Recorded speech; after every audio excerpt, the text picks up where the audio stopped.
Hola amigos. ¿Por qué un iPhone cuesta mucho más que un vaso de agua limpia? ¿Por qué una mesa o un mueble de madera cuesta más que la madera de la que está hecho? Porque se invierte trabajo en producir las tablas, además del trabajo en fabricar el producto en sí, en forma de mueble. Todos estos ejemplos reflejan la llamada teoría del valor-trabajo. Esta es la principal teoría que se ha utilizado desde el siglo XIX. Es decir, el precio, según esta teoría, depende únicamente del trabajo invertido. ¿Lógico? No, de hecho, no lo es erróneo. Porque, por ejemplo, un iPhone es mucho más caro que un teléfono Xiaomi chino, aunque el trabajo físico invertido en fabricar ambos productos fue aproximadamente el mismo. Falsificar un cuadro famoso requiere mucho esfuerzo, pero una falsificación siempre costará menos que el original. La modelo de 20 años Sophie Rain gana $43 millones al año en OnlyFans. No trabaja físicamente tan duro como, por ejemplo, un minero, un constructor o un médico, pero gana mucho más. Trabajar en una mina de carbón cuesta menos que en la minería de oro. Por lo tanto, concluimos, el precio y el valor de cualquier producto o servicio no siempre dependen solo del trabajo invertido. El precio por el que se compra un iPhone en la ciudad y en una isla desierta es muy diferente. La historia del asedio de Leningrado, por ejemplo, conoce casos en los que se intercambiaron joyas de oro, diamantes y diamantes por un trozo de pan. Un vaso de agua en la cocina o en el desierto, ¿cuánto costará? Lo cierto es que si no has bebido agua durante varios días en el desierto, renunciarás a todos tus teléfonos y joyas por un vaso de agua. Conclusión, el valor siempre es subjetivo. No depende tanto de las características de calidad del producto o del trabajo invertido, sino de las necesidades de un sujeto específico, el consumidor de este producto o servicio. El valor de incluso un artículo barato, pero regalado por una persona cercana y querida, puede ser mucho mayor para ti personalmente que para todas las demás personas. Cuando tu abuela, habiendo cultivado un saco de patatas en su jardín, te lo regala desde el fondo de su corazón. Pero haces una mueca, porque para ti, un habitante de ciudad, un saco de patatas no representa mucho valor. Si quieres, puedes comprarlo fácilmente a un precio relativamente bajo en cualquier supermercado. Tú y tu abuela nunca se entenderán. Porque ideológicamente, en términos de valor, están en polos diferentes. Porque ella vive según los principios de la teoría del trabajo del siglo XIX, y tú confías en la teoría moderna del valor subjetivo. Para tu abuela, un saco de patatas es de gran valor porque puso mucho de su propio trabajo en él. Pero para ti, son solo los caprichos de tu pariente mayor. Entonces, el valor siempre es subjetivo porque está determinado no por el trabajo invertido, sino por las necesidades de un consumidor específico, una persona específica. Vayamos más allá. Dime, ¿las necesidades humanas son constantes, estáticas? Respuesta: no, no son constantes y cambian con el tiempo. Imagina que por alguna razón inevitable no has comido durante 2 días y te muestran un sándwich con salchicha.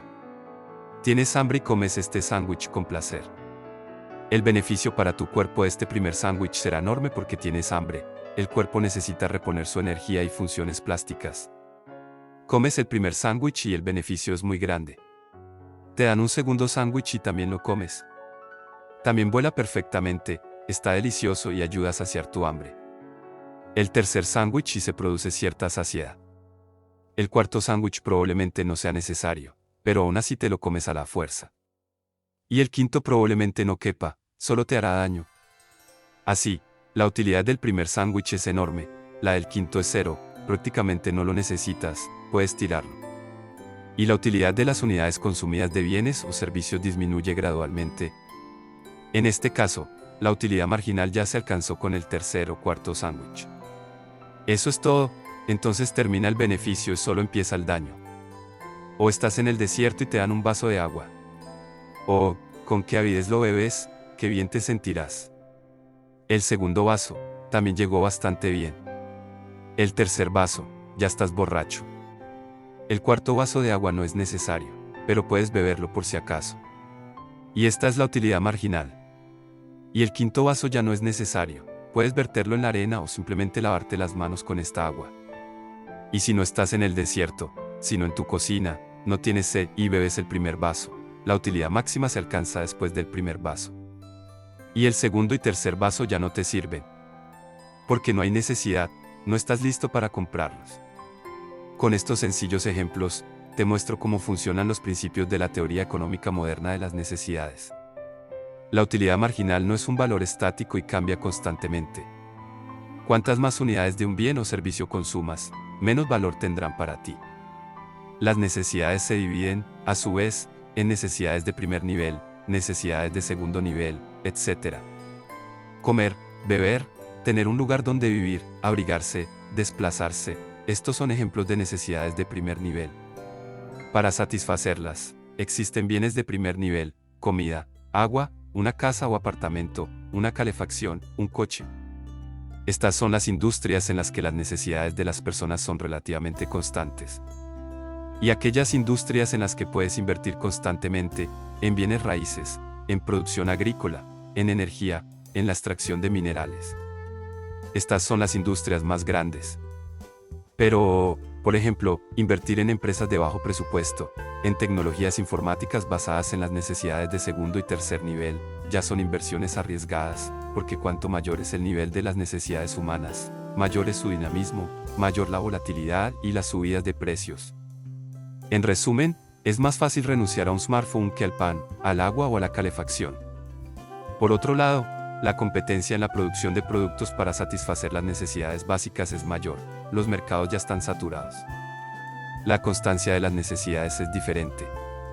Si observamos el índice de las empresas más grandes, por ejemplo, las del S&P 500, la permanencia media de una empresa en este índice es de 20 a 30 años, no más.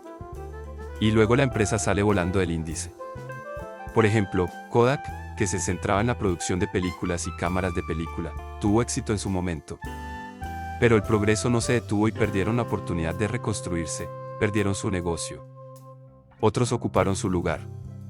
Este es el principio de la competencia en el sistema capitalista, donde existe una competencia sin fin, incluso para satisfacer las necesidades del consumidor. Si, por ejemplo, hoy quieres abrir tu propia imprenta para imprimir periódicos, con un alto grado de probabilidad quebrarás, porque la gente gradualmente pierde la necesidad de leer periódicos y libros. Al igual que la compañía Kodak quebró por no haber captado la necesidad de fotos digitales y tecnologías de Internet. Otro ejemplo, la necesidad de centros comerciales. Durante muchos años, fue rentable construir grandes centros comerciales. La gente compraba todo en persona, pero las necesidades cambiaron gradualmente y hoy la mayor parte del mercado la ocupan las tiendas en línea, los mercados, los servicios de entrega. Se necesitan almacenes, no tiendas. Por ejemplo, Amazon. Las necesidades del primer nivel han cambiado, y quienes lograron comprenderlo, rastrearlo, resultaron ser ganadores, y quienes invirtieron en grandes superficies comerciales, centros comerciales, se quedaron atrás. Sigamos adelante. Para analizar con éxito el estado de la economía y la demanda, para estudiar las necesidades, es necesario analizar las relaciones de causa y efecto en el comportamiento de las personas. El llamado análisis causal. Si la temperatura ha bajado, la gente comprará más calefactores.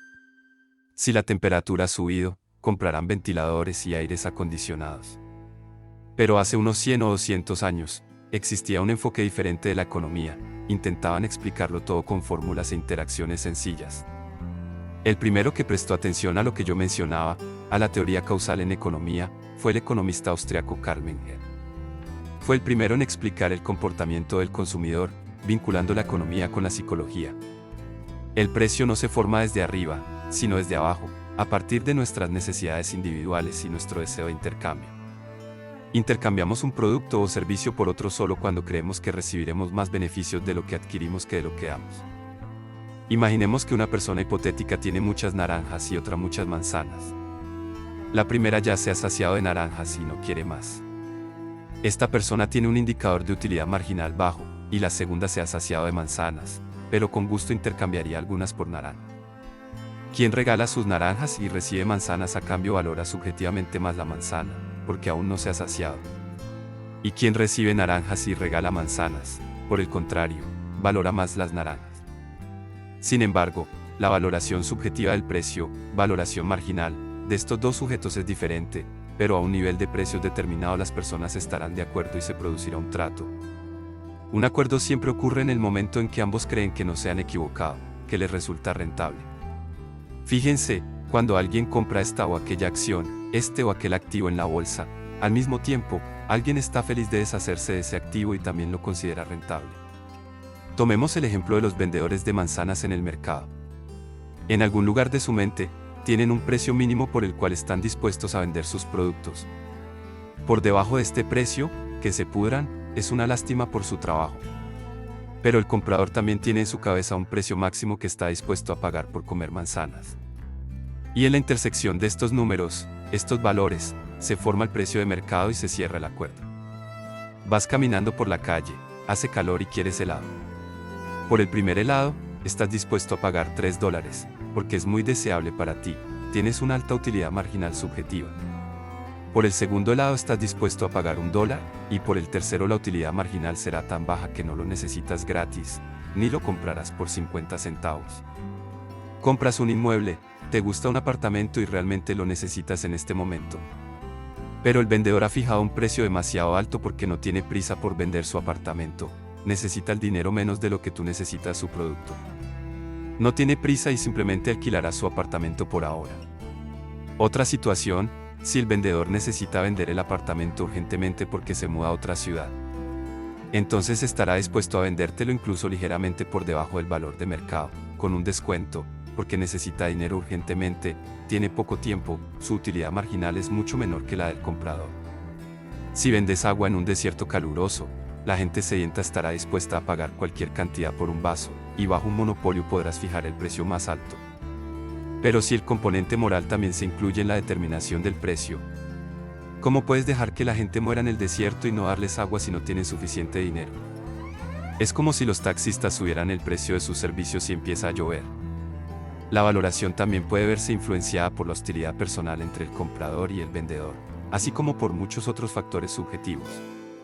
Por ejemplo, el vendedor puede decir, no te venderé a ti específicamente. A nadie, pero no a ti. Son ejemplos muy sencillos, amigos.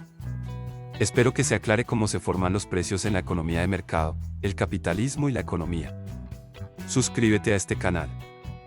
Gracias por tu atención y hasta pronto.